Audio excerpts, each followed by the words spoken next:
Sua dose semanal de cultura geek com um toque elétrico.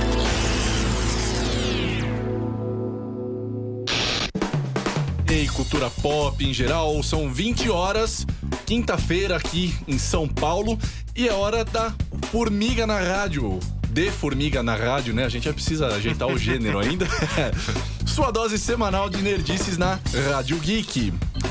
Gente, é o seguinte, semana passada a gente fez um programa super legal sobre quadrinhos de fantasia, que funcionou mais ou menos como uma lista de compras, e a galera gostou.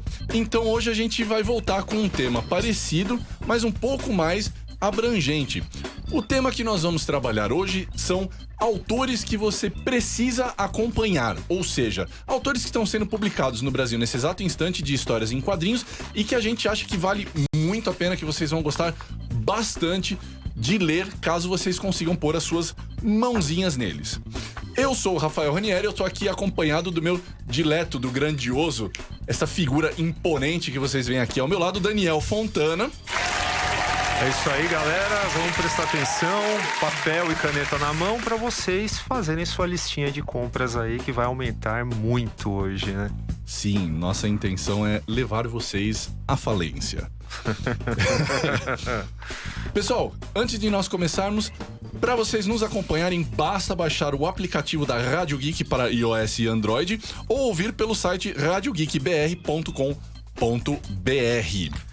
Mas para você que faz questão do contato visual com essa galera, você também pode assistir ao vivo, transmitido na página do Facebook da Rádio Geek e compartilhado na página do Formiga Elétrica.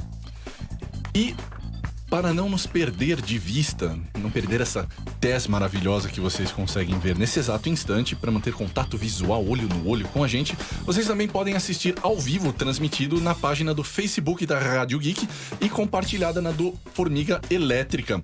Para não perder a gente de vista também nas redes sociais, vocês podem procurar a gente no Facebook, Twitter, Instagram, @RádioGeekBR e @Formiga Elétrica. Lembrando sempre que no Instagram o Formiga é @formiga.elétrica. E, claro, nossa, eu já ia esquecer de fazer o nosso próprio jabá. É lógico. Entre no nosso site, formigaelétrica.com.br, e saiba de onde nós viemos e por que nós estamos aqui incomodando a sua noite de quinta-feira. Certo? É isso, então, taca ali pau nesse carrinho, Marco Velho. Bora lá. Nós separamos aí os nossos autores. É óbvio que sempre vai faltar algum, de repente você que está assistindo, está ouvindo aí, você vai sentir falta de algum que você gosta muito, que você achou imperdoável que nós deixássemos de fora, mas não tem jeito, né? A gente só tem 1 hora aqui para falar, então... Aliás, incidentalmente, nós também deixamos alguns nomes de fora, porque nós achamos que vale muito a pena dedicar um programa inteiro para eles. A gente vai testar um formato mais para frente, que é dissecar um autor para vocês, ir mais a fundo em um cara que a gente acha que vale muito a pena, porque a obra dele é fodona. Exatamente. Às 8 horas a gente já pode falar isso, se não puder também. E a gente separou geograficamente, né? Embora a gente não pensou em nenhum britânico, né? Que trânsito, você vai se doer por causa disso, né? Mas enfim, vamos aos americanos, né? Que é o que o pessoal, todo mundo gosta, né? Vamos chamar a audiência. Vamos direto, começar. Né? Com o pessoal dos comics, né? O pessoal que escreve pra Marvel, pra DC e tal. Mas que tem trabalhos muito bacanas também fora desse eixo. É o ideal que a gente trouxe esses autores aqui. A gente já vai começar a mencionar esses nomes. Mas nós tentamos trazer algo mais ou menos fora do mainstream, porque afinal de contas vocês não precisam de nós para dizer para vocês lerem Marvel e DC. Vocês já conseguem fazer isso por conta própria. A ideia é tentar apresentar coisas diferentes, expandir os horizontes de vocês. Bonito, poético, lírico isso. Com certeza, com certeza. E o nosso primeiro da lista, ele é o Rick Remender, né? Esse aí eu fiz questão de colocar por sua causa. Por quê? Fanzaço dele, por causa do Tokyo Ghost, né? Tokyo Ghost, exatamente. O pessoal que acompanha a Marvel deve lembrar dele aí pelas suas passagens aí pelos Vingadores. Sim. E por aí vai. Acho que o trabalho dele mais famoso na Marvel é esse mesmo. Mas o Tokyo Ghost, que saiu pela Image Comics nos Estados Unidos, aqui recentemente ele saiu pela Dark Side numa edição completa, são as 10 edições. E, gente, eu vou falar que eu fiquei embasbacado. Eu aguardava assim, ansiosamente o lançamento dessa HQ no Brasil, mais por conta do seu desenhista, né, que é o Sean Gordon Murphy, que eu adoro também. Mas o texto do Remender, ele me impactou de um jeito muito bacana. Eu acho que ele pegou de uma forma que casou legal com a arte, né? Ele é um cyberpunk violento, ele tem correria, ele tem, assim, grafismos fantásticos, mas ele tem conteúdo, né? Como todo cyberpunk deve ter. Então... Aliás, sim, eu sei que você corrobora comigo nisso. Eu acho que pra você tá assistindo a gente que é fã de ou dos mangás ou dos animes, que provavelmente você assistiu anime, mas você que gosta de Ghost in the Shell, você que gosta de Akira, você que gosta desse tom de cyberpunk com ação, mas com inteligência também, cara, eu super recomendo Tokyo Ghost e digo mais, tá ali no mesmo nível dessas obras, que você consegue tirar, além de um bom entretenimento, você consegue tirar um bom número de reflexões desse quadrinho. E é curioso porque você falou da participação do Remender nos quadrinhos mainstream da Marvel. E é curioso porque daqui a pouco a gente vai falar sobre um outro cara, o Jason Aaron, que são casos inversos, né? Porque o Remender é um cara que, quando você lê o que ele escreveu para o mainstream da Marvel, é um negócio geral, genérico. É aquele moedor de criatividade que normalmente a Marvel promove para encaixar os seus autores em mega sagas. Eles têm que produzir a toque de caixa. E a gente nem sempre vê o potencial desses caras. E a gente só descobre quando a gente consegue ler um negócio tipo Tokyo Ghost e você fala, meu, esse cara que escreveu isso aqui é o mesmo cara que escreveu aquele Vingadores genérico? Você fala, sim. E aí você vê um pouco da ingerência dessas grandes editoras sobre esses caras, né? A Image, ela merece ter seu catálogo garimpado e várias coisas publicadas aqui. Eu sempre falo isso. Ainda tem gente que pensa na Image com aqueles bombados dos anos 90, né? Lembrando aí, caso o amigo espectador não esteja tão conectado com a história das HQs, a Image Comics, tudo o que vem dela depois da entrada do Robert Kirkman, que vocês conhecem como autor de Walking Dead, vale muito a pena porque é um trabalho criativo muito bacana, deixa de lado, como o Daniel bem falou agora, aquela tralha Rob Liefeld-iana dos anos 90, né?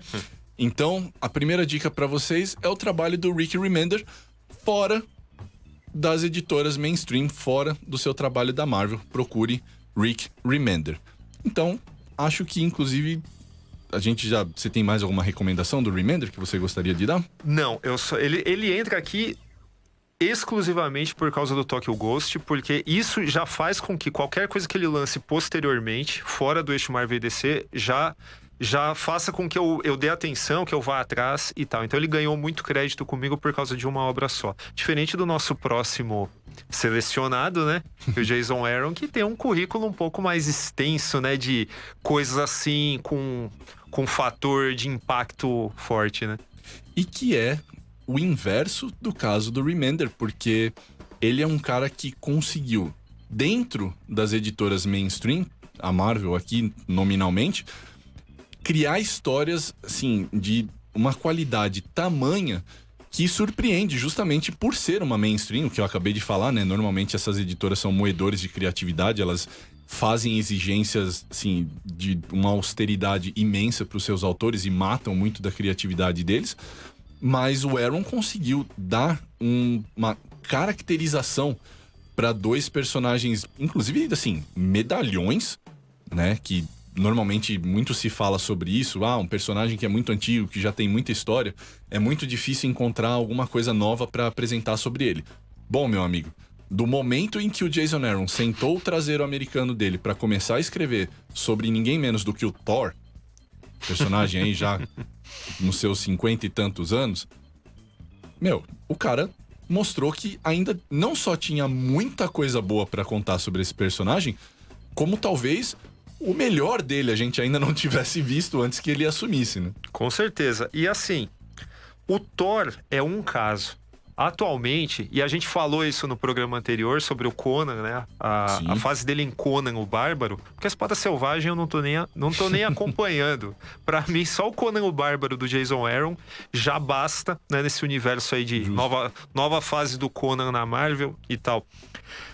Mas além do Conan, que a gente vai guardar pra falar dos quadrinhos dele num programa exclusivo sobre esse assunto, a gente tem que falar de uma outra HQ, meu, que é de estourar, é de quebrar. Infelizmente a edição aqui é caríssima, né? Mas enfim, Scalpo, do Jason Aaron, é um negócio fora de série. Tanto no texto como no desenho, sabe? Uma Sopranos ambientado, Sopranos ou deixa eu ver o que mais, sei lá, o The Shield ambientado na reserva indígena.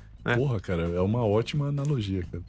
É demais. Scalpo, olha, se você não leu, vai atrás. Aguarde uma promoção relâmpago na Amazon e pegue esses encadernados da Panini. De preferência ali pelo nosso banner lá no Formiga Elétrica, né? Lá na home do nosso site e tal, porque ali a gente ganha uma comissão. Ajuda a gente, por favor. Mas assim, olha aqui, a gente trouxe 3 coisas que são imperdíveis, né? O Thor. Sim. O Conan. Bom, não sei como vai terminar, mas eu boto minha mão no fogo. E Scalpo. Scalpo é demais. Não, e assim, falando até mais sobre ele, existem bons escritores nas editoras mainstream hoje. Na Marvel, existem caras como, por exemplo, a gente falou, né, do próprio Rick Remender, embora o trabalho dele com Tokyo Ghost seja muito melhor do que qualquer coisa que ele fez na editora. A gente tem caras como, por exemplo, o Jonathan Hickman, que tocou muita coisa boa. Ele teve uma fase maravilhosa do Quarteto Fantástico antes que a Marvel mutilasse eles por questões contratuais de filme e aquele rebosteio todo. A gente tem caras como Tom King, que escreveu a fase do Visão, que é elogiadíssima e de forma justificada, que eu acho maravilhosa. Eu acho maravilhoso aquele quadrinho, Pouco Mais Que um Homem. É simplesmente sensacional. Só que todos esses caras têm muito reconhecimento, enquanto o Aaron, ele é relegado a uma segunda lembrança, uma segunda memória. O pessoal fala, o Remender, o Hickman, às vezes até uns caras medalhões que já estão lá mofando na Marvel, tipo o Brubaker, tipo o Bendis, os caras, e muito pouco se fala do Aaron. É uma tremenda injustiça. O primeiro arco do Thor, ele com um desenhista croata chamado Esad Ribic, chamado O Carniceiro dos Deuses. Esse primeiro arco é magnífico, tá? É um negócio assim, é um dos poucos casos que vocês vão ouvir a gente falar aqui que vale o valor do encadernado que eles cobram aí fora nas prateleiras de comic shops e bancas, que é um absurdo pelo tanto que vem, mas é um dos raros casos em que realmente vale o que eles pedem, porque é obra-prima. Então, Jason Aaron, fica aqui a nossa lembrança desse autor, porque vale muito a pena. Aliás, eu queria falar pra galera que tá acompanhando, que quiser participar e mandando os comentários aí na fanpage da rádio, fica à vontade. Inclusive, nosso chapa, que foi nosso convidado semana passada, Fábio Aliende. Ele não fica longe de nós, coitado. Não consegue. Ele mandou aqui uma sugestão. Na verdade, não é de um norte-americano, né? A gente tá se ocupando deles agora, mas eu tinha falado no começo que faltava um britânico aqui. Ele pediu pra falar do Kieron Gillen, do Wicked and Divine. Cara, você sabe que quando eu tava separando, quando a gente tava fazendo a nossa listagem, eu quase coloquei ele na lista, principalmente porque a Aline, minha gloriosa noiva, leu esse volume e achou maravilhoso. E ela é uma leitora bastante crítica, bastante difícil de agradar. Então eu quase pensei em colocá-lo nessa lista. É que quando a gente chegar nos europeus, vamos ver que a gente trabalha com um catálogo mais exótico, menos acessível. Mas excelente lembrança, Fábio. Muito obrigado pela participação. E reforço que o Daniel acabou de falar. Vocês que estão assistindo a gente, têm sugestões, têm perguntas, querem participar? Por favor, participem. Faz a nossa noite ler as mensagens que vocês mandam para nós. Então, continuando aqui o nosso circuito de americanos, agora a gente vai mudar completamente o tom da coisa toda, porque a gente estava falando tanto das mainstreams e de trabalhos que ainda envolvem ficção científica e tal. Então a gente vai colocar na mesa agora um cara que já tá aí na ativa faz tempo, mas ele só tá sendo mais conhecido pelo público brasileiro dos quadrinhos em geral, agora que mais das suas obras estão sendo publicadas. Ele é um verdadeiro mestre da exploração, da investigação, da forma dos quadrinhos. Ele é um verdadeiro estudioso dos quadrinhos. A sua obra é referência quando se fala de investigação quase que acadêmica dessa forma de arte, que é o Chris Ware. Sim. O Chris Ware, ele é um pouco... Ele, na mesma proporção que ele é admirado, ele é odiado por alguns também. Cara, quando você tem qualquer artista que se dedica à exploração da forma, acaba recebendo ódio ou amor. Porque aqueles que estão interessados num aprofundamento da forma de arte acabam amando um cara que vai até o limite. Aqueles que só estão em busca de entretenimento ou envolvimento afetivo e emocional acabam odiando porque realmente pode ser uma coisa meio estéril, né? E eu não culpo quem não gosta do Chris Ware. Mas é que assim, quem gosta de quadrinhos como forma de arte, cara, não tem como fugir dele, né? Eu também acho. Eu acho que ele é, de uma forma ou de outra, pra mim, a minha relação com o Chris Ware nos quadrinhos, ela é mais ou menos a que eu tenho no cinema com o Cassavetes. Né? Eu acho legal... Louco, é mesmo? Eu achava que você era fãzaço dele. Do Cassavetes ou do Ware? Do Cassavetes. Não, cara, é a Bianca aqui. É a Bianca que inclusive tá comentando aqui. Nossa gloriosa Bianca. Aliás, ela mandou uma mensagem aqui falando que começou o Rancherox ontem e está apaixonada. Aliás, essa camiseta linda que eu tenho aqui foi presente dela. Obrigado, Bianca. Também um quadrinho que vale muito a pena pra quem nunca leu ir atrás, Rank Xerox, tá? Da dupla italiana Tamburini e... Liberatori. Eu sempre esqueço o nome desses caras. Enfim, eu acho que tanto o Ware nos quadrinhos quanto o Cassavetes no cinema, eles são obrigatórios, mas não são coisas que eu consumo para minha diversão. Eles atendem mais aos meus anseios intelectuais, né, e investigativos da mídia em questão do que propriamente um entretenimento. Mas, enfim, eu não preciso falar, é obrigatório. Justo. E se eu posso particularmente recomendar alguma coisa para você, amigo espectador, ler, seria a obra que é considerada a obra-prima do Chris Ware, que é o Jimmy Corrigan, o menino mais esperto do mundo, que foi publicado aqui pela Quadrinhos na Companhia, Quadrinhos na CIA, né, que é da Companhia das Letras, que é, assim, não apenas um esforço formal, assim, inteligentíssimo, como o Daniel acabou de falar, é um estímulo intelectual, mas também ele usa elementos autobiográficos na narrativa que faz com que você se envolva em determinados momentos. É um quadrinho muito bonito, além de ser brilhantemente composto. Chris Ware, para você que gosta de estudar quadrinhos, é obrigatório. E agora a gente vai encontrar aí um meio termo, que é um cara que investiga a forma, que produz quadrinhos de entretenimento fora do circuito mainstream, mas que também produziu muita coisa boa dentro do mainstream. É um cara que preenche todas as categorias anteriores dos caras que a gente falou, que é o...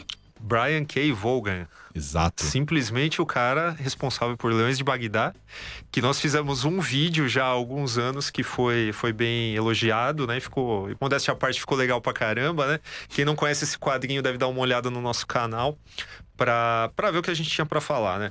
O Vaughan, ele é um cara que, como o Lemire, né, que nós, se tivéssemos tempo, falaríamos dele aqui, apesar de ele não se encaixar nem numa categoria de grupo, né? Afinal de contas, ele é canadense. Sim. Mas eu acho que eles têm muitas similaridades, né? Essa versatilidade textual do Lemire, eu vejo no Vaughan também, e eu acho ele um cara, assim, para não dizer que ele é só um roteirista talentoso, ele é também um mega do empreendedor, um cara preocupado com a divulgação dos quadrinhos em si, até porque ele tem um site, né, de quadrinhos digitais, né, o Panel Syndicate, que tem coisas muito legais. Infelizmente, o boom dos quadrinhos digitais não durou tanto, né, então o site está meio abandonado.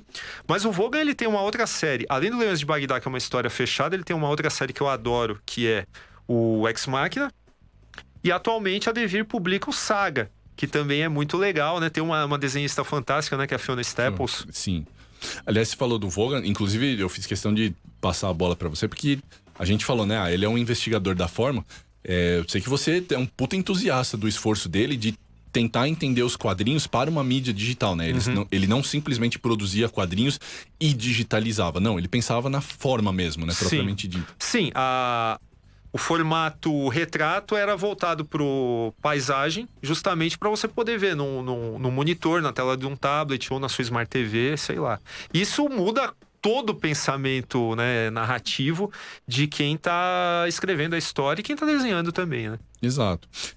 Além desses quadrinhos que o Daniel mencionou, o Vaughan também ficou bastante conhecido pela série Y, O Último Homem, que está em conversas aí para se tornar uma série de televisão, que eu acho que seria incrível, porque ela tem todo o potencial para isso. E o Saga, que ele mencionou, dele com a Staples, acabou de ser concluída, se eu não me engano, posso estar falando bobagem, mas ela acabou de ser concluída lá na gringa e recebeu prêmios até dizer chega. E que é interessante porque ela começa com uma premissa um tanto estranha que mistura fantasia com weird science. Parece muito... Sabe que Saga parece? Você que gosta de literatura de ficção científica, parece algo escrito pelo China Miéville. Sim, realmente. Que mistura esses elementos todos.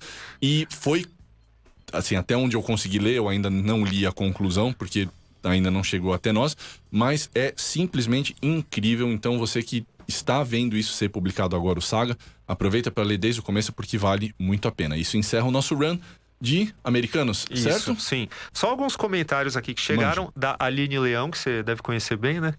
Eu espero que sim, né? Ela colocou o seguinte, ela falou...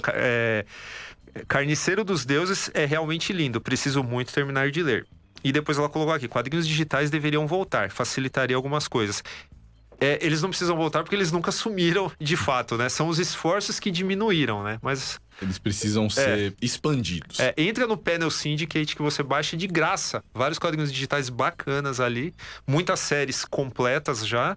Fora, sabe, o Private Eye do Brian K. Vaughan e do Marcos Martin, que até ganhou fez tanto sucesso que ganhou uma versão impressa. Inclusive foi o que fez você se empolgar tanto com o trabalho digital dele, né? Que nossa, cara, nem me fala, cara. Nem me fala. Ai, vamos... É que não dá pra gente ficar só nele, senão... Exato. Mas um dia desses a gente conversa sobre essa história de quadrinhos digitais e quadrinhos de papel. Se você quer que a gente fale sobre isso, então mande aí os seus comentários. Fala, pessoal do Formiga, por favor, debata esse tipo de coisa. Não com essa vozinha ridícula, né? Eu tô só interpretando vocês. Eu imagino que vocês falem assim. Mas, vamos passar dos americanos, então, para o outro lado do Atlântico. Nós vamos para a Europa. E aí a gente, falando sobre a Europa como um todo, a gente... teve algumas dificuldades de selecionar quais autores nós íamos mencionar, mas nós decidimos começar com um francês, Bastien Vivet, que inclusive eu vinha descobrir por obra desta criatura aqui ao meu lado, que me emprestou um volume de O Gosto do Cloro, que, para não deixar fugir a piada do título da obra, é delicioso. Não, com certeza. Assim, é uma prova de como o ordinário, nas mãos de um roteirista competente, pode se tornar extraordinário, né? Basta que você vire a sua lente, o seu microscópio ali pro lado certo da coisa, né? O que parece mais sem graça, né, de dar a sinopse de um quadrinho e falar que é de alguém tentando aprender a nadar, né? É até difícil falar sobre o quadrinho, porque mesmo que a gente fosse evoluir muito além da sinopse, a gente não ia chegar em muito lugar. Porque isso que é o interessante de a gente trazer autores assim. É uma experiência essencialmente do formato, né? Da mídia. Porque não tem muito que você descrever. É uma coisa muito visual, assim, de você ir acompanhando os eventos conforme eles se desenrolam. A composição de cores que tem uma variação muito pequena e que só faz sentido por causa do contexto que é apresentado na história, né? Sim. Aliás, muito diferente do trabalho dele que acabou de sair no Brasil, né? Que é a Grande Odalisca, né? Isso, Porque, assim, do meu ponto de vista, é que assim, o Daniel ainda não leu esse volume, mas pelo que eu escrevi, pareceu que eu não tinha gostado. Não é bem isso. É só que eu achei interessante porque é uma variação de tema muito grande. O Gosto do Cloro é uma narrativa profundamente intimista, minimalista, né? Tanto em termos de cor, quanto em termos de diagramação, etc. E a Grande Odalisca, que ele faz em parceria com uma dupla, o Rupert e o Melot, é um quadrinho de ação. Eu descrevi na resenha que eu escrevi no site formigaelétrica.com.br. Se vocês quiserem ler, entrem lá no site para ler a crítica completa. Mas eu descrevi como um filme dirigido pelo Luc Besson, que conta a história de 3 ladras que são muito parecidas com a Eva Kant do Diabolique, a Carmen Sandiego e a Selina Kyle, a famosa Mulher Gato. Então, assim, vocês já imaginam dessa descrição pra onde isso vai. Definitivamente não é algo minimalista e intimista, né? Claro, claro. Mas assim, eu acho que a marca de qualquer grande autor, qualquer bom autor, é você conseguir transitar entre gêneros diferentes e ainda assim manter um certo nível de qualidade. Eu, particularmente, gosto muito mais do Gosto do Cloro do que eu gostei da Grande Odalisca, mas se você, por exemplo, é muito mais fã de um quadrinho de ação, de um quadrinho muito mais dinâmico do que você é de uma narrativa intimista, você provavelmente vai pensar ao contrário. A Grande Odalisca é muito melhor do que o Gosto do Cloro, por isso a gente trouxe o Viveza aqui pra vocês, certo? E com certeza é um autor, né, que só por causa do Gosto do Cloro também, o cara lança alguma coisa, já dá vontade de dar uma olhada, ver o que ele aprontou ali de...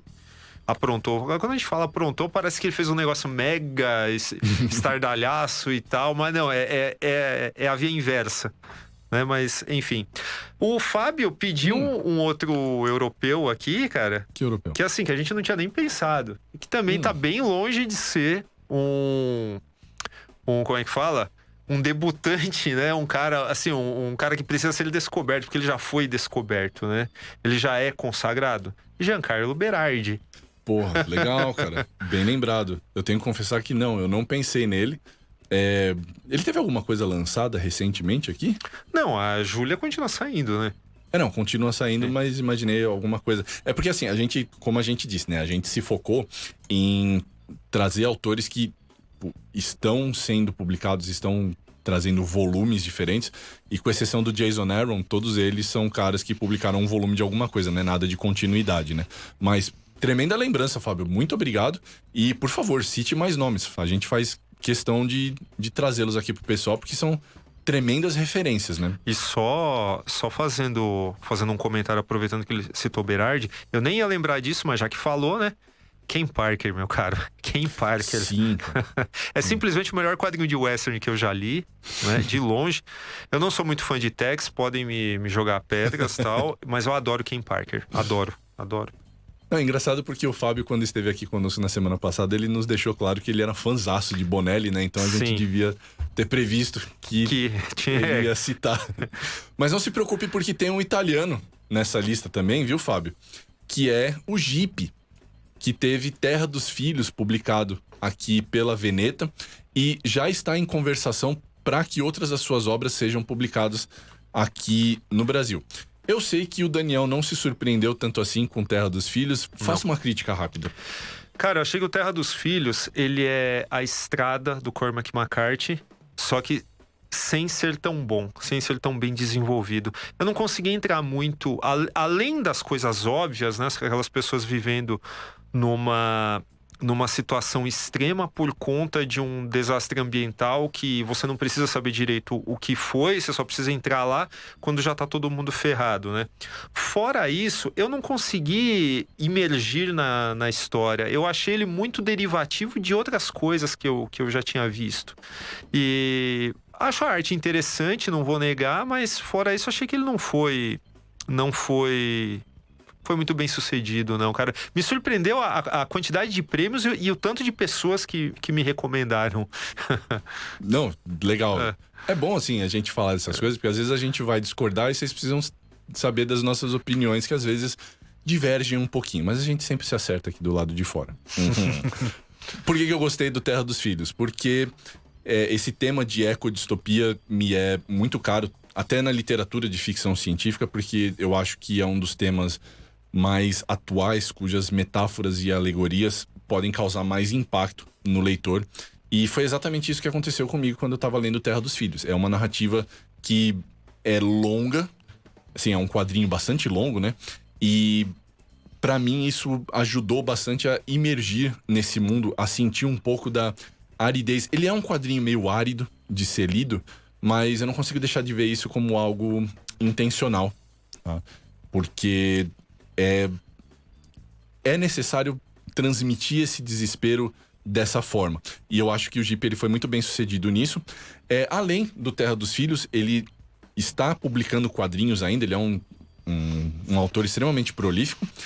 E a própria Veneta, se eu não me engano, está negociando para trazer outras obras dele para cá. Então, fique atento a esse nome, Jeep. Se você concorda com o Daniel Fontana, já leu e concorda com ele, mande aí uma mensagem para nós. Se você já leu, concorda comigo, mande uma mensagem para nós. Se você não leu e quer saber qual de nós está certo, vá atrás, leia e depois mande uma mensagem para nós também, certo? E foi bom você ter falado de ecodistopia, cara, porque aí eu vou falar de um que eu acho que eu gostei mais do que você gostou, que é o Shangri-La, do Mathieu Bablé, né? Esse é um...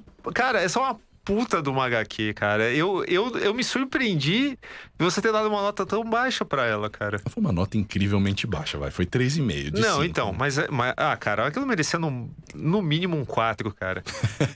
Acho que eu daria até um 4,5. Eu gostei muito mesmo. Achei que existem... O Bablé é um cara que tem 2 obras publicadas no Brasil pela SESI SP Editora, que tem um catálogo de HQs europeias fantástico, entendeu? É uma editora que eu gosto muito, assim, acho até um tremendo trabalho. Não, eu acho até lamentável que eles lançam poucas coisas, né? Se você olhar em comparação com outros, né? E com eles não tem esse negócio de lombada, capa dura, não, é capa cartonada e que se dane. Eu acho que até o preço que eles colocam é mais baixo por causa disso, né? E o Bablé, ele tem a Bela Morte, que é anterior ao Shangri-La, mas o Shangri-La saiu aqui primeiro. O Shangri-La é uma história de ficção científica incrivelmente bem ilustrada, né? Ela segue aquela tradição dos europeus de fazer o personagem estilizado, mas os cenários absurdamente detalhados. São e todos tal. Filhos de Moebius, né? Exato. E do Uderzo também, né? Também, justo. Do Hergé. Bom, agora... Vai embora. Vai falar todo mundo. Mas, enfim... A única coisa que me faz tirar, sei lá, um ponto ou meio ponto dessa HQ é que algumas metáforas eu acho um pouco óbvias, né? Então, é engraçado quando você falou do Bablé e a descrição que você deu agora do Jeep, porque eu acho que essa seria exatamente a minha crítica ao quadrinho. Puxa, às vezes ele é derivativo demais, ele é referencial demais, ele recicla algumas ideias que eu vi trabalhadas de maneira melhor com outras obras, inclusive que eu havia lido recentemente em termos de ficção científica, e eu acabei com essa sensação de, puxa, eu gostei, a arte é magnífica, assim, é irrepreensível o que você acabou de falar. A própria condução narrativa, a história é muito fluida, né? Ela mantém o leitor preso e tenso, mas como uma ficção científica que se calca em uma metáfora, em uma alegoria, eu achei um pouco redundante, um pouco derivativa demais, mas que de maneira alguma, assim, desqualifica o Bablé para estar aqui na nossa lista, muito pelo contrário, vale bastante a pena. Não, mas ela tem uma qualidade de fugir de maniqueísmos fáceis que é admirável, né? Alguns personagens muito interessantes, né? O cachorro, por exemplo. Sim. Se você for ler, você vai saber do que a gente tá falando. Você que gosta de bichinhos de estimação... Fiquei profundamente perturbado. Então. Vamos parar por aqui, senão, né? Ai. Olha, o Anderson de Oliveira Lara, que também faz parte do nosso seleto grupo de apoiadores, né? Ele perguntou assim: boa noite, senhores. Quero saber de vocês qual a melhor história de Conan, aquele que ninguém pode deixar de ler. O programa está muito bom. Valeu, Anderson. Nós vamos responder isso um dia no nosso programa sobre o Conan. É verdade. Então, por favor, Anderson e todos que estão assistindo a gente agora, continuem nos acompanhando. Bom, sobre autores europeus, quem mais a gente tem para falar? Bom, poderíamos falar do Altarriba também, né? Que tem 2 volumes aqui publicados pela Veneta, né? Mas, embora ele já seja um cara aí que tá com uma idade bem avançada, né? Não sei se dá para acompanhar ou se o caso seria vamos atrás daquilo que ele já publicou, né? Justo. Embora os 2 volumes que foram publicados aqui pela Veneta, que é a Arte de Voar e o Asa Quebrada, você que fez a resenha, inclusive, pro site, você gostou pra caramba deles, né? Do Asa Quebrada, o Arte de Voar eu não cheguei a receber. Não chegou, tá? Não. Eles são complementares, mas eles são isolados, né? De qualquer forma, dá pra você ler separado de boa. Mas, assim, é muito legal, é muito envolvente. É o que eu sempre falo, né? Vou correr o risco de ser redundante, repetindo um negócio que eu já devo ter falado, inclusive aqui. Quando você sente o envolvimento emocional do cara, é muito difícil você você sair da história ou você pelo menos não prestar atenção, não querer ir até o fim. Se isso confere uma narrativa dinâmica, tal, você consegue ler numa tacada só, cara, não tem o que falar mal, né? Eu queria ver outras coisas que ele tivesse feito, mas que fossem assim, fora do âmbito autobiográfico, né? Acho até que foi um pecado a gente não ter falado dele no podcast, né? De quadrinhos autobiográficos. Justo, né? É verdade, gente. Embora era a questão dos pais, né? não era dele, né? Acho que foi por isso que a gente deixou de lado, né? Não, mas estaria valendo. Antes de nós encerrarmos os europeus, eu tenho que mencionar esse nome que eu tava deixando passar. E se a gente terminasse esse programa e eu não tivesse falado dele na sessão dos europeus, eu ia ser obrigado a me dar um soco. Porque esse cara é simplesmente incrível e o público do Brasil o descobriu graças aos esforços do Pipoca e Nanquim, que é o Chabutê, que já tem 2 volumes publicados aqui pelo Pipoca, que é o mais recente, o Solitário, e o que eu acho, assim, foi uma das minhas melhores leituras nesses últimos anos de quadrinhos, que é Um Pedaço de Madeira e Aço. E o Moby Dick também. E o Moby Dick, ele também publicaram o Moby Dick, também é verdade. Já tava esquecendo, ó, o idiota aqui. Que também é incrível, mas como é uma adaptação literária, né? Mas assim, o Pedaço de Madeira e Aço, gente, o que me chama a atenção é mais ou menos no sentido do que a gente falou do Vivez e o Gosto do Cloro, mas é até mais intenso, porque a narrativa, ela é 99% da história, ela é fixa na figura de um banco de uma praça. O protagonista do quadrinho é um banco estático de uma praça e as narrativas se desenvolvem em torno dele e por causa dele. Olha, é um quadrinho que comove, tá? Já começar por aí, pra vocês não falarem, porra, mas você tá dando outra dica de um quadrinho formalista? Você só se importa com a técnica? Não, gente, é um puta de um quadrinho comovente pra cacete, tá? Porque as histórias dos personagens, embora elas se desenvolvam progressivamente, pontualmente e alternadamente, você consegue acompanhar. E mais importante do que isso, são pequenas coisas do cotidiano com as quais são muito, muito fáceis se relacionar. Então, assim, a conclusão de algumas delas são cômicas, outras são dramáticas e comove, envolve com muita facilidade. A arte é irrepreensível, o trabalho de luz e sombra que esse cara faz é um negócio que é sobrenatural, tá? E, assim, é um cara que tem algo a dizer. Tanto no sentido da forma, quanto no sentido do entretenimento, da narrativa. O Chabutê é um autor simplesmente brilhante. E se vocês tiverem que fazer uma opção aí por algum quadrinho que vocês precisam comprar, a gente tá chegando no final das compras. Compro isso, compro aquilo. Pega um pedaço de Madeira e Aço que vocês não vão se arrepender. Tá? Você chegou a ler só o Moby Dick, né? Só. Mas é incrível também. Não, né? sim, é muito legal porque vamos falar a verdade, tá pegando um negócio que é muito difícil de adaptar, apesar de ser uma história simples, né? Porque ela é repleta de simbolismos, de nuances que, assim, dificulta muito pro cara levar isso pro meio visual. E ali, o cara dá conta de um jeito que sabe, é difícil de descrever, né?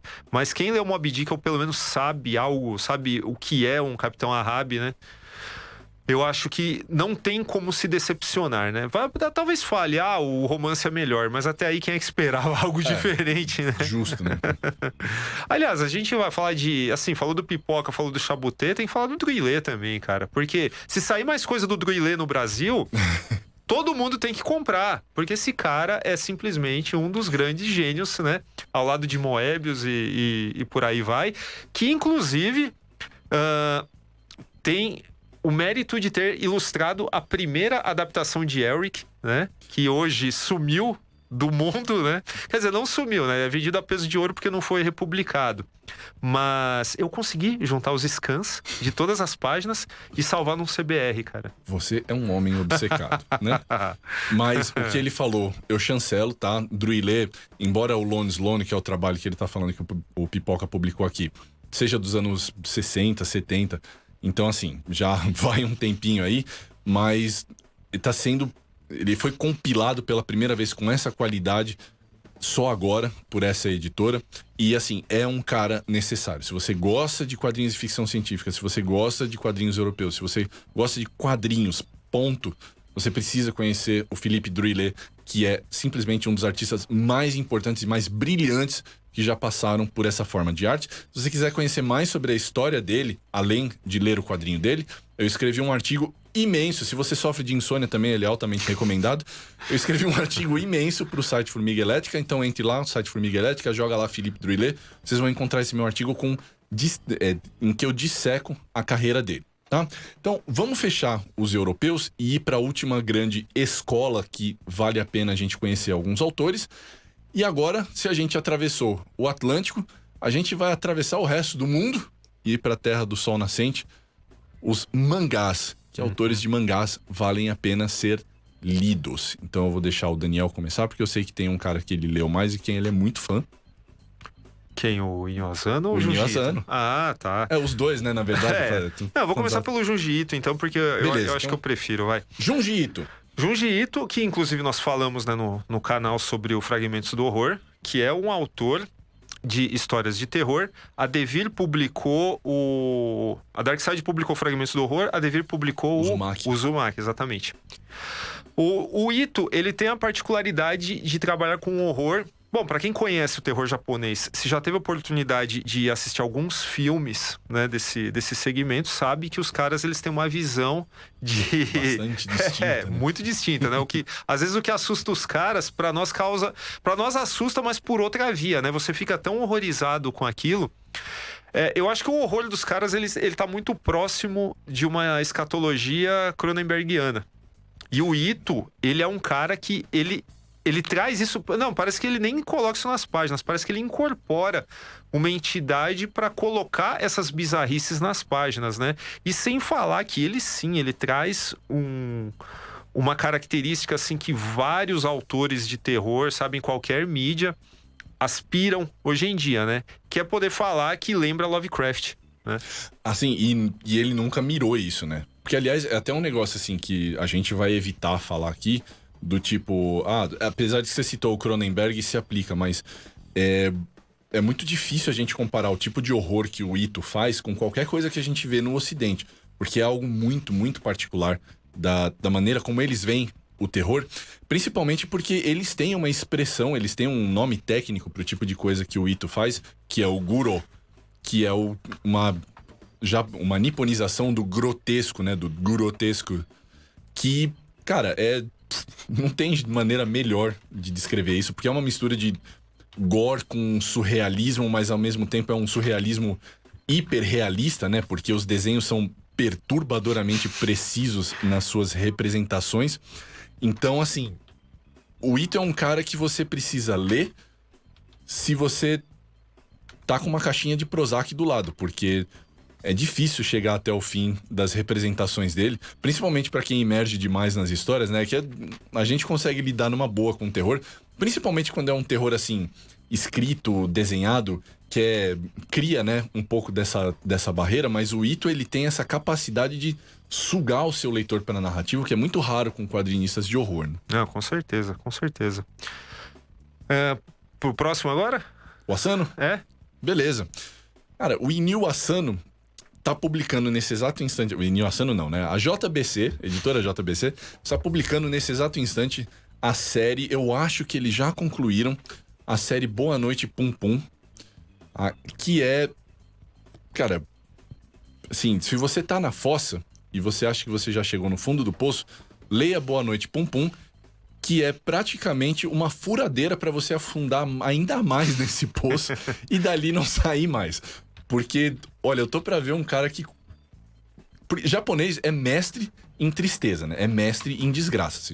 Quem conhece o cinema japonês sabe que não existe... O conceito de sorriso é um conceito completamente abstrato pra esses caras.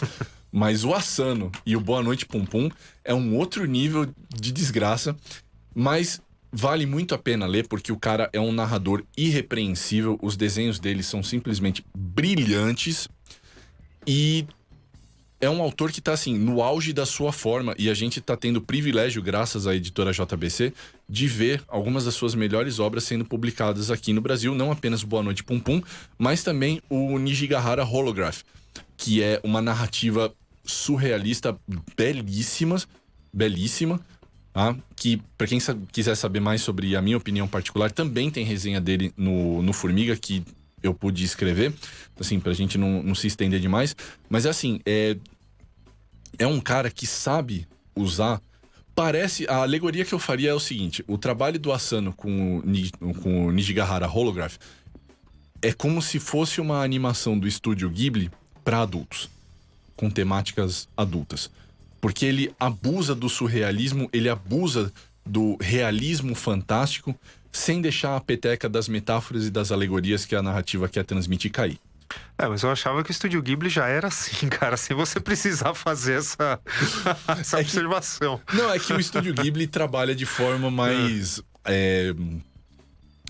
diluída, porque eles miram todos os públicos, enquanto o trabalho do Asano é visivelmente mais voltado para um público mais maduro, né? Não é um negócio para crianças lerem, talvez nem adolescentes. É um negócio que mira um público já mais versado nos quadrinhos. Então, a história do Ghibli foi justamente por causa disso.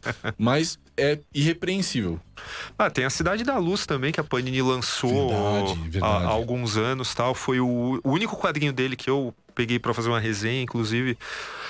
Eu acho que, olha, é difícil a gente correlacionar as coisas que a gente pega nos quadrinhos japoneses com coisas do Ocidente, né? Seja na mesma mídia ou seja em outras e tal, né? A gente pegou, porque pra você ver, a gente pegou o Ito e levou lá pra um cara que, teoricamente, ele tá bem distante, que é o Cronenberg, né? Então, você nunca vai... As comparações nunca são óbvias, né? No caso da Cidade da Luz, o que me chamou a atenção... Se você ver, o subtítulo do meu texto lá é Psicogeografia da Metrópole, né? E assim, usando o termo psicogeografia, eu só posso correlacionar esse trabalho com o Ian Sinclair, né? Que é o papa do situacionismo britânico, da psicogeografia e etc. É um quadrinho que é bacana justamente por tratar de como a cidade, o entorno, influencia aqueles personagens que têm suas histórias entrelaçadas, que parece um clichê, né? Várias pequenas histórias que se entrelaçam. Mas o fato da cidade ser um personagem e ser o influenciador de todas essas pessoas no final das contas é o que faz a diferença, né? É o que... Lembra até a série da HBO, The Wire, em que Baltimore é um personagem, né? Verdade. Aliás, a personagem principal era a única coisa que não poderia ser tirada de lá pra série continuar. Boa. Ou Sex and the City, que Nova York é a quinta personagem, né? Eu nunca vi essa série. Eu nunca vi essa série, então não posso falar. Eu também não, eu só tô repetindo o que a internet fala. Tá. Porque eu fui educado pela internet. Bom, passando do Asano pro próximo, nós temos um cara... O primeiro dos nossos japoneses, que é um cara que é mais conhecido pelo seu trabalho serializado, mas que ainda assim mantém uma imensa qualidade. E os seus dois trabalhos mais conhecidos distinguem em tema que chega a parecer bizarro, mas que são de altíssima qualidade, que é o Takehiko Inoue, que é conhecido pela publicação de Vagabond e Slam Dunk. O Vagabond, eu sei que você leu alguma coisa. Sim, eu tive que parar no meio porque eu resolvi ler o livro, Musashi, primeiro. E aí eu me arrependi porque eu não consegui terminar o mangá, né? Acabei deixando um buraco enorme na minha coleção, aí acabei vendendo e tal. E tentei comprar de volta esses da Panini, mas também parei no começo porque, cara... São muitos volumes. Nossa. E acabei ainda não lendo o livro, né? Do Musashi, mas Você um não dia... tinha dito. Mas vamos lá. O que chama atenção... Bom, primeira coisa, tá? O Vagabond, ele já chama atenção pela temática, mas quando você abre assim... E aliás, até na própria capa, você já percebe que você está diante de uma obra diferenciada, né? O trabalho gráfico do cara é realmente fora de série, é um negócio, assim, difícil de você encontrar paralelo nos seus próprios pares, né, no mangakás contemporâneos e tal, e até mais antigos. É difícil você encontrar um cara que trabalhe com o nanquim tão bem quanto ele, de um jeito realista. Até acho que, em alguns momentos, esse realismo acaba atrapalhando um pouco, mas isso é relativo, tá? De qualquer forma, é um cara que você tem que pegar e estudar. Sim. E acho que até mais pela arte do que pelo texto em si, cara. Apesar de que o texto eu acho fantástico, justamente porque o livro Musashi do Eiji Yoshikawa, ele foi publicado em fascículos, né? Então, rolava muito uma coisa do tipo ele ter que fazer um recordatório no começo de cada fascículo e tal. E pra quem lê o livro achando que é uma obra íntegra, escrita de uma vez, aquilo parece estranho. E no mangá isso não acontece, existe uma fluidez que é muito maior, mas... Cara, sim, quando a gente fala da arte do Inoue, e a gente vê isso também na sua outra obra, que é o Slam Dunk, que é um quadrinho de basquete, não podia ter menos a ver com os samurais, mas assim, é de um preciosismo, não é nenhuma questão de ser realista ou não, é o preciosismo, é o o nível de detalhe, o nível de cuidado que ele coloca nas suas páginas e o fato de ele continuar publicando, porque a gente vê muitos mangakás que são, assim, bizarramente talentosos, mas cujo nível de preciosismo não se adequa a essa indústria austera, né, que exige um ritmo draconiano de produção desses caras, e ele consegue. Então, assim, ele é muito bom, ele é muito eficiente, ele é muito criativo. Cara, eu acho que se dá muito pouco crédito pro trampo que esse cara faz, porque ele é provavelmente um dos quadrinistas mais completos em atividade, sim, ao redor do mundo, qualquer escola que a gente fale. E, embora ele tenha esses 2 trabalhos mais famosos, eu acho que ele é menos citado do que ele deveria quando se fala de grandes quadrinistas em atividade. Sim, eu acho o estilo dele muito parecido com o... Só que, assim, ele foi mais além, é claro. Parecido com o do Hiroshi Kegami, do Crying Freeman, que é muito calcado na referência fotográfica e tal, que é isso que eu acho que atrapalha em alguns momentos, né? Acho que o cara não se dá a liberdade de, tipo, dar uma torcida maior no personagem por conta dessa referência fotográfica, né? Mas, enfim, mesmo assim... Escolhas, né? Sim. O Fábio Allende tá trazendo aqui um japonês pra lista também, cara. Japonês, traga um japonês. Tsutomu Nihei, de Blame Knights of Sidonia. Cara, o Knights of Sidonia é um caso de ame ou odeie, tá? Principalmente pra quem assistiu a versão anime da Netflix. Eu li alguns volumes do mangá. Eu gostei, mas a série tem um potencial Lost muito forte, assim, muitas pontas soltas para serem resolvidas e pouca coisa sendo explicada.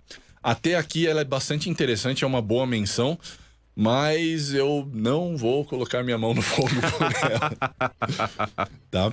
E antes de nós encerrarmos, a gente até tinha alguns outros nomes para mencionar. Não vai entrar mais um? Mas eu queria mencionar pelo menos o nosso argentino que a gente separou. Era esse que eu ia falar. Era esse que você ia falar? Então eu faço questão de deixar você apresentar ele pro público, porque nós militamos por essa pessoa. O único sul-americano, porque acho que nós não explicamos no começo, nós não falamos de brasileiros aqui, porque nós teremos um programa só com esses quadrinistas, né? Que tem uma pancada, tem um exército de gente legal aqui que a gente pode falar de coisas que estão em catálogo. Mas a gente tinha que falar do Salvador Sanz, porque é um autor jovem ainda, sim, né? Mas tem um catálogo fantástico. Eu acho que até as editoras, elas pecam aqui, cara, porque ele tem alguns volumes do Esqueleto, né? A Zarabatana lançou alguns volumes do Esqueleto. Mas o que eu adoro, que é o Ângela de la Morte, lançado apenas um volume. Eu fui achar o último capítulo num encalhe em Buenos Aires, no meio de uma revista Fierro. Cara, olha só, que é como se fosse a Animal deles, sim, né? Ou verdade. A Animal era a nossa Fierro, sei lá, né?